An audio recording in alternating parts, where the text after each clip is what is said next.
IPhone 7 all part genuine, camera quality wow, यसको price. यस्तै गरी पोको M6 Pro 5G all part genuine, केही पनि चेन्ज नगरेको 2 महिना मात्रै चलेको मोबाइल। यस्तै गरी गाइज हामीसँग 4GB 6GB 8GB यो हरेक मोबाइलको प्राइस सहित तपाईले जान्ने इच्छा छ भने यो भिडियोलाई सुरुदेखि अन्तिमसम्म हेर्नु होला। गाइज अब हामीले यो प्रत्येक मोबाइलको प्राइस भन्न गइरहेको छौं। हेर्न सक्नुहुन्छ आइफोन 7 एकदम बबाल क्यामेरा भएको अल पार्ट जेन्युन आइफोन 7, यसको प्राइस मात्र हामीले राखिदिएको छौं 7,500 रुपैयाँ मात्रै। र यदि तपाईले टिकटकमा फलो गरेर आउनु भएको छ भने तपाईले हामीले यो फोन दिनेछौं मात्रै 6,500 रुपैयाँ मात्रै, 1000 रुपैयाँ डिस्काउन्ट हुनेछ।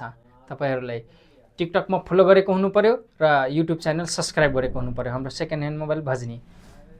यस्तै गरी हामीसँग आइसकेको छ पोको M6 Pro 5G, 2 महिना मात्रै चलेको। यसको र्याम भन्न चाहन्छु 6GB RAM 128GB phone memory. यसको प्राइस मात्र रहेको छ 10,500। र यदि तपाई सब्स्क्राइब गरेर हाम्रो च्यानललाई आउनु भएको छ भने मात्रै तपाईले पर्नेछ 9,500 रुपैयाँ मात्रै, 1000 रुपैयाँ डिस्काउन्ट हुनेछ। गाइज यस्तै गरी हामीसँग 464 रेडमी को फोन मात्र 3,000 रुपैयाँ मात्रै। यस्तै गरी एकदमै बबाल Oppo A15s all part genuine, केही पनि चेन्ज नगरेको फोन। यो चाहियो भने मात्र प्राइस 6,500 रुपैयाँ। यस्तै गरी रियलमी को फोन छ 464, यसको 5,500 रुपैयाँ मात्रै। यस्तै गरी भिभो को फोन छ 8GB र्याम, यसको प्राइस मात्र 8,500 रुपैयाँ। यस्तै गरी हामीसँग 464 को फोन स्यामसङ, यसको प्राइस मात्र 5,500 रुपैयाँ।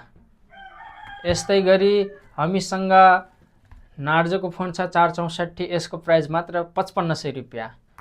यस्तै गरी हामीसँग Oppo A31 फोन छ, यसको 464 मात्र प्राइस 3,500 रुपैयाँ।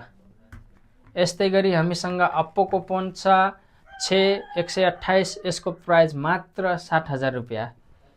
यस्तै गरी हामीसँग भिभो को फोन छ 6128, यसको प्राइस मात्र 7,000 रुपैयाँ। यस्तै गरी हामीसँग Oppo को फोन छ 464 हो, यो मात्र प्राइस 4,500 रुपैयाँ, एकदम बबाल क्यामेरा। गाइज हामीले यो सम्पूर्ण मोबाइलको प्राइसहरु यस भिडियोमा भनिसकेको छौं। यस्तै गरी हामीले यो च्यानलमा एकदमै लेटेस्ट सेकेन्ड ह्यान्ड मोबाइल फोनहरुको हरेक भिडियोहरु यस च्यानलमा अपलोड गर्ने छौं। साथीहरु यदि तपाईलाई यो भिडियो मन पर्यो भने यो च्यानललाई सब्स्क्राइब गरिदिनु होला। साथै भिडियो मन पर्यो भने भिडियोलाई एक लाइक, कमेन्ट र साथीहरुसँग शेयर गरिदिनु होला। र हाम्रो च्यानललाई सब्स्क्राइब गर्न नभुल्नु होला, किनकि हामीले यस्तै गरी एकदमै लेटेस्ट सेकेन्ड ह्यान्ड मोबाइल भिडियोहरु यसमा अपलोड गर्ने छौं।